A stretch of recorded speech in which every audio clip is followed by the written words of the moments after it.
ማዘን፣ መተከዝ፣ ማልቀስ፣ ማንባት ምንም ጥቅም የለውም። ሃይማኖት አያስፈልግም። መዳን የዘላለምን ሕይወት ማግኘት እንደማይቻል ልናረጋግጥ ይገባል።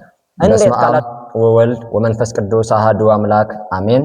ለምስጋና የፈጠረን ለአምልኮት የሰበሰበን ኃጢአታችንን ይቅር ያለን በደላችንን የታገሰን በሀብት የሳበን በረድኤት ያቀረበን በልጅነት የመገበን የአባቶቻችን አምላክ የሰራዊት ጌታ ቅዱስ እግዚአብሔር ስሙ ዛሬም ዘወትርም የከበረና የተመሰገነ ይሁን። በሀገር ውስጥም በሀገር ውጭም የምትገኙ ውድ ኦርቶዶክሳውያን ሰላማችሁ በያላችሁበት ይብዛ።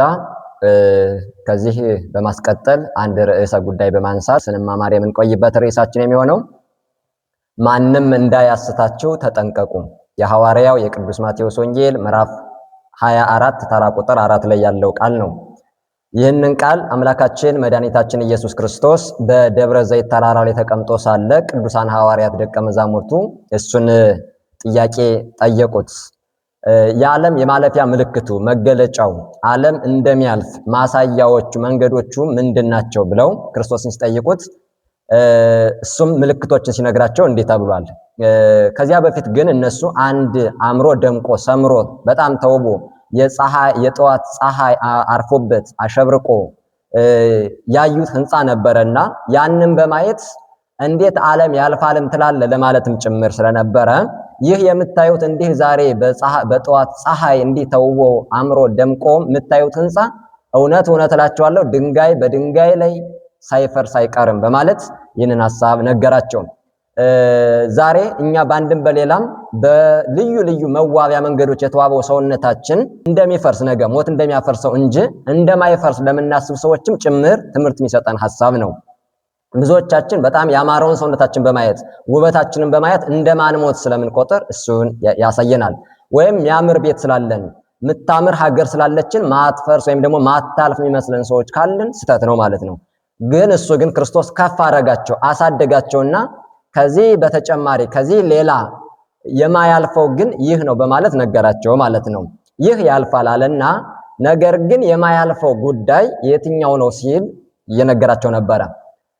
ማንም እንዳያስታችሁ ማንም የሚለው ሐሳብ በአጠቃላይ በቤተ ክርስቲያናችን ከላይኛው መዋቅር ፓትርያርኩ በመነሳት እስከ ታችኛው ድረስ ያለውን ይወክላል። ለምን ሥላሴ አንድም ሶስትም ናቸው እስካሁን አማናዊና ለዘላለም የሚኖረው ትምህርታችን ነው። ነገር ግን አሁን አንድ ሰው ወይ ፓትርያርኩ ወይ ሊቀ ጳጳሱ ከሆነ ጊዜ አይ በዚህ ዘመኔ በስልጣኔ በሰዓቴ እንዴት እንዲህ ሲባል ይኖራል በቃ መቀየር አለብኝ ብሎ ቢነሳ መቀበል አንችልም ማለት ነው። ለምን ማንም የሚለው ይህንን ስለሚወክል ማለት ነው። ዶግማን ቀኖናን ለማፍረስ ለሚመጣ አካል እኛ ምን አንልም ቦታ አንሰጥም ማለት ነው። ባጭሩ ሕሊናንም ጭምር የሚጠይቅ ሐሳብ ነው። በሁለተኛ ደረጃ ከምን እንጠበቅ ወይም ደግሞ ከምን እንጠንቀቅ ለሚለው ሐሳብ የመጀመሪያውና አንደኛው ሃይማኖት አያስፈልግም ከሚል መጠንቀቅ፣ ሃይማኖት አያስፈልግም ከሚል ሕሊና ሃይማኖት አያስፈልግም ብሎ ከሚናገር ከሚያስተምር አካልና ግለሰብ መጠንቀቅ ያስፈልጋል።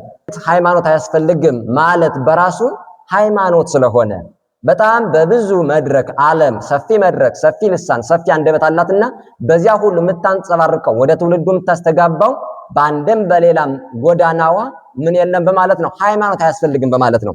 ወይም ሃይማኖት የለም በማለት ስለሆነ ማለት ነው። ሃይማኖት የለም ማለት እግዚአብሔር የለም ማለት ስለሆነ ይህ ዓለም ዝም ብሎ ተገኘ እንደማለት ስለሚቆጠር ባጭሩ ይህ ስህተት መሆኑ ከዚህ እንድንጠነቀቅ ያግዘናል። ሃይማኖት አያስፈልግም ማለት የሚያፈርሰው በጣም ብዙ ነገር አለ። ማህበራዊ ሕይወትን ያቃውሳል፣ ሰላምን ያሳጣል። ማለት ምንድነው? ዓለም ተግባብቶ በሰላም የሚያድር ባል ከሚስቱ ጋር ሚስት ከባሏ ጋር ተማምና እኔ ከአንድ ግለሰብ ጋር ከወንድሜ ጋር ከሌላውም ጋር ተግባብተን ምንኖር ውስጣዊ የሆነ ሃይማኖት ስላለ ነው። ስለዚህ ማህበራዊ ነገሮቻችንን ሁሉ ስለሚያቃውስ ሃይማኖት በጣም ወሳኝ ነው ማለት ነው። እንደ መጽሐፍ ቅዱስ መሰረታዊ ሐሳብ እንምጣ። በይሁዳ መልእክት ምዕራፍ 1 ተራ ቁጥር 3 ላይ ቅዱስ ይሁዳ በመልእክቱ እንዲህ አለ። አንድ ጊዜ ለቅዱሳን ፈጽማ ስለተሰጠችው ሃይማኖት እንድትጋደሉ እመክራቸዋለሁ አለ። በጾም መጋደል፣ በጸሎት መጋደል፣ በመንፈሳዊነት መጋደል፣ በንስሐ ሕይወት መጋደል፣ ስጋውን ደሙን በመቀበል መጋደል፣ በአጠቃላይ ራስን በመጠበቅ መጋደል ማለት ነው እንደሚያስፈልግ ነገረን። ስለዚህ አንድ ጊዜ የተሰጠችውን ሃይማኖት እንድናውቅ እንድንረዳ በእሷም እንድንኖር መጽሐፍ ቅዱስ ያግዘናል። አንደኛ ጢሞቴዎስ ምዕራፍ 1 ተራ ቁጥር 18 ላይ ሃይማኖትና በጎ ሕሊና ይኑርህ ይላል። ስለዚህ ሃይማኖት እንዲኖረን መጽሐፍ ቅዱስ ይመክረናል። ይሁዳም በመልእክቱ ምዕራፍ 1 ቁጥር 20 ላይ እንዲህ ይላል፣ እናንተስ በተቀደሰችው ሃይማኖት ራሳችሁን አንጹ፣ ገንቡ፣ መስርቱ ይላል ማለት ነው መጽሐፍ ቅዱስ። ስለዚህ መጽሐፍ ቅዱስ እንዲህ ካለ ከመጽሐፍ ቅዱስ ውጪ የሆነ ታሪክ የት ይመጣል? ከዚህ አንጻር ሃይማኖት እንደሚያስፈልግ ለህሊናችን ሃይማኖት እንደሚያስፈልግ አያስፈልግም ለሚል አካል መንገር እንድንችል ይህ ሐሳብ ነው የመጀመሪያው። ሁለተኛ መልካም ስራ አያስፈልግም ከሚል ሰው መጠንቀቅ። አሁን መልካም ስራ አያስፈልግም የሚል የት አለ ብትሉኝ እንደሆነ መልካም ስራ ለዘላለማዊ ህይወት፣ መልካም ስራ ለመንግስተ ሰማያት፣ መልካም ስራ ለድህነት አያበቃም፣ ጥቅም የለውም፣ ፋይዳ የለውም፣ ምንም የሚሰጠው ጥቅም የለም ብሎ ከሚያስተምር ሰው መጠንቀቅ። መልካም ስራ ለዘላለማዊ ህይወት፣ መልካም ስራ ለመንግስተ ሰማያት፣ መልካም ስራ ለመዳን እንደሚረዳና እንደሚያግዝ ያለ መልካም ስራ መንግስተ ሰማያትን መውረስ መዳን የዘላለምን ህይወት ማግኘት እንደማይቻል ልናረጋግጥ ይገባል። እንዴት ካላችሁ በመጽሐፍ ቅዱስ ልምጣላችሁ። በሐዋርያው በቅዱስ ማቴዎስ ወንጌል ምዕራፍ 19 ተራ ቁጥር 16 ላይ እንዲህ ይላል፣ አንድ ወጣት ነኝ ሳይል በወጣትነቱ ሰበብ ወይም ደግሞ ምክንያት ሳይፈልግ ምን አለ? የዘላለምን ህይወት እንዳገኝ እንደወርስ ምን ላድርጋለሁ? ክርስቶስን ትእዛዛትን ጠብቃለሁ። ህግን መጠበቅ የታዘዘውን ትእዛዝ መፈጸም ለዘላለማዊ ህይወት ነው። አለመጠበቅ ደግሞ ለዘላለማዊ ሞት ነው ማለት ነው። ስለዚህ ትእዛዛትን መጠበቅ፣ ህጉን መጠበቅ ለዘላለማዊ ህይወት መሆኑን፣ ለመዳን መሆኑን፣ ለመንግስተ ሰማያት መሆኑን ነገረን መጽሐፍ ቅዱስ። ሌላም በተጨማሪ የዮሐንስ ወንጌል ምዕራፍ 5 ተራ ቁጥር 28 ጀምራችሁ ስታነቡ በመጨረሻ ሰዓት ሙታን የክርስቶስን ድምጽ የሚሰሙበት ጊዜ ይመጣል። መልካም ያደረጉ የክብር ትንሣኤ፣ መጥፎ የሰሩ በጎ ያልሰሩ ሰዎች የውርደት ትንሣኤ ይነሳሉ በማለት መጽሐፍ ቅዱስ ይዘጋልናል ማለት ነው። ይቋጨዋል እንዲህ አድርጎ ማለት ነው። ስለዚህ መልካም ማድረግ ለዘላለማዊ ህይወት መሆኑን፣ መጥፎ ማድረግ ደግሞ ለዘላለማዊ ሞት፣ ለእሳት፣ ለገሃነም መሆኑን መጽሐፍ ቅዱስ ነገረን። እነዚህ ቤዞች ናቸውና ውድ የእግዚአብሔር ቤተሰቦች ልናስተውል ይገባል። ሌላም በዚህ በቅዱስ ማቴዎስ ወንጌል ምዕራፍ 3 ተራ ቁጥር 7 ጀምራችሁ እስከ 10 መልካም ፍሬ የማያፈራውን ዛፍ ይቆርጡታል ይላል። አሁን መጽሐፍ ቅዱስ ስለ ዛፍ እየተናገረ አይደለም፣ ስለ እያንዳንዳችን ህይወት ጭምር ነው በዛፍ መስሎ የሚናገረው። ስለዚህ መልካም ፍሬ አለማፍራት ለመቆረጥና ተቆርጦም ለእሳት ማለት ለዘላለማዊ እሳት መሆናችንን መጽሐፍ ቅዱስ ይቋጭልናል።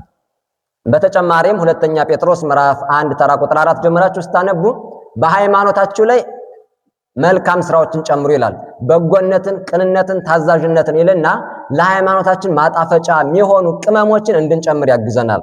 ሃይማኖትን ሃይማኖት የሚያሰኙትን መልካም ስራዎችን እንድንጨምር፣ ያለዚያ ግን ይላል ይህ የሌለው መልካም ስራ የሌለው ሃይማኖት አለ ብሎ መልካም ስራ የማይሰራ ሰው እውር ነው፣ በዳሰሳ ይሄዳል ይላል።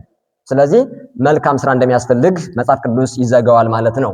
በሶስተኛ ደረጃ ንስሐ አያስፈልግም ከሚል ሰው መጠንቀቅ። አሁን በዚህ ዘመን ምናየው ምንሰማው ማዘን፣ መተከዝ፣ ማልቀስ፣ ማንባት ምንም ጥቅም የለውም የሚል ብዙ ግለሰብ አለ። ንስሐ ያስፈልጋል። ለመዳን መንግስቱን ለመውረስ ያስፈልገናል። ሁለተኛ ጴጥሮስ ምዕራፍ 3 ተራ ቁጥር 9 ላይ እያጎነድ እግዚአብሔር ቃለ ዘነበበ ወባህቱ ያርህ ብለቶ በእንተላለው ሚነሱ ንስሐ አያስፈልግም ሚል ሰው ካለ ምን ልንለው ይገባል? እግዚአብሔር የቀጠረው ቀን አይቀርም፣ ነገር ግን ንስሐ ሊገቡት ስላላቸው ብሎ እግዚአብሔር ዘመንን ይጨምራል ይላል። አይታችኋል? እግዚአብሔር ቀነ ቀጠሮ አይቀርም፣ ወይም ደግሞ ዓለምን የሚያሳልፍበት ቀነ ቀጠሮ የያዘው ውል ቀጠሮ አይቀርም፣ ነገር ግን ለንስሐ ገቢዎች ሲል እድሜ ይጨምራል ይላል። ባጭሩ እግዚአብሔር ዘመን እየጨመረ ያለ ንስሐ ልንገባ ስላላቸው ብሎ እንጂ ዓለምን ለማሳለፍ እንደሚመጣ ቅዱስ ጴጥሮስ በሐዲስ ኪዳን ነገረን ማለት ነው። ስለዚህ ለንስሐ እድሜ እየሰጠን መሆኑን በመረዳት ለንስሐ እንድንዘጋጅ መጽሐፍ ቅዱስ ይጋብዘናል። በተጨማሪም ራዕየ ዮሐንስ ምዕራፍ 2 ቁጥር 21 ላይ አንዲቷን ሴት ምክንያት በማድረግ ይናገራል። ወሀብክዋ መዋዕለ በዘትኔስ ዋበ የተነስቶ እምነ ዝሙታ፣ ንስሐ የምትገባበት ዘመን እድሜ ሰጠኋት፣ እሷ ግን እምቢ አለች፣ ነገር ግን መጥቻ አጠፋታለሁ ይላል። ንስሐ እንድትገባ ጊዜ ሰጧት፣ እምቢ አለችዋን ኤልዛቤልን እንዲህ አለ አጠፋታለሁ አለ። ንስሐ ለመግባት ለመጥፋት ነው። ንስሐ አለመግባት ለሞት ነው። አሁን በጊዜያዊ ጥፋት ያጠፋን ይችላል፣ መጨረሻው ደግሞ ለዘላለማዊ ያጠፋናል ማለት ነው። ስለዚህ በንስሐ ሕይወት እንድንመላለስ መጽሐፍ ቅዱስ እንዲህ ይለናል። በአራተኛ ደረጃ የሙታን መነሳት ወይም ደግሞ ሙታን አይነሱም ብሎ ከሚያስብ ሰው መጠንቀቅ ያስፈልጋል ማለት ነው። አሁን በጣም በብዙ መንገድ ስታዩ፣ በብዙ መድረኮች ሲሰሙ ሰው ከሞተ ከፈረሰ ከበሰበሰ በኋላ አይነሳም ብሎ በሙሉ ልቡ የሚናገር ሰው አለ። እንዴት ብሎ የሚገደው ሰው አለ፣ የሚጨንቀው ሰው አለ ማለት ነው። ስለዚህ ሞት ካለ ወይም ደግሞ መጨረሻ ላይ ትንሣኤ እንዳለ፣ ከሞት ጀርባ ትንሣኤ መሆኑን፣ ክርስቶስ ሞተ ማለት ደግሞ ሙቶ ቀረ ማለት አይደለም፣ እንደተነሳ እናምናለን ማለት ነው። ስለዚህ ክርስቶስ ሙቶ እንደተነሳ የሚያምን ሰው ደግሞ እሱም ነገ ሙቼ እነሳለሁ ማለት እንዲችል መጽሐፍ ቅዱስ ይጠቁመናል። ስለዚህ የሙታንን መነሳት ተስፋ አድርገን እንድንቀመጥ መጽሐፍ ቅዱስ ያዝዘናል። እንዴት ካላችሁ አንደኛ ቆሮንቶስ ምዕራፍ 15 ተራ ቁጥር 33 ላይ አንተ የቆሮንቶስ ገበሬ ሰነፍ፣ አንተ የዘራሃው ስንዴ ካልፈረሰ ካልበሰበሰ አይነሳም ይላል። አንድ የዘራነው ስንዴ ከጭቃ ጋር ከተቀላቀለ በኋላ መልሶ የሚነሳው የሚበቅለውና እጃችን ላይ የሚጨበጠው መጨረሻ ላይ ምን ስላለው ነው? በውስጡ የማይፈርስ ባህሪ ስላለው ነው። እንዲነሳ ድጋሚ የሚያደርገው ባህሪ ስላለው ነው። እኛንም እንዳንፈርስ ፈርሰን በስብሰን እንዳንቀር የምታደርገን በውስጣችን ምን አለች? ነፍስ አለች ማለት ነው። ስለዚህ እንነሳለን። እንደምንነሳም ቅዱስ ጳውሎስ ጨምሮ ይነግረናል። ሙታን የማይነሱ ከሆነ በኤፌሶን መጋደሌ፣ ከአውሬ ጋራ መታገሌ፣ በአጠቃላይ ልዩ ልዩ ተጋድሎ ማድረጌ ምን ይጠቅመኛል ይላል። ስለዚህ ክርስቶስ እንደሞተ ክርስቶስ እንደተነሳ ካመን ይላል እኛም እንነሳለን በማለት ይህንን ሐሳብ ይደመድማል። በዚህ ሐሳብ ውስጥ አራት መሰረታዊ ጉዳዮችን ማወቅና መረዳት ይኖርብናል። እኒህ ቤዞች ናቸው፣ እኒህ መሰረቶቻችን ናቸው። መሰረት ከጣልን በኋላ ወደ ቀጣዩ የትኛውም ነገር ብንሄድ አያዳግተንም ማለት ነው። ስለዚህ ሃይማኖት እንደሚያስፈልግ፣ መልካም ስራ እንደሚያስፈልግ፣ ንስሐ እንደሚያስፈልግና ሙታን በመጨረሻ ሰዓት እንደሚነሱ መጽሐፍ ቅዱስ ነገረን ማለት ነው። ያስተማረን የመከረን የገሰጸን የአባቶቻችን አምላክ ስሙ የከበረና የተመሰገነ ይሁን።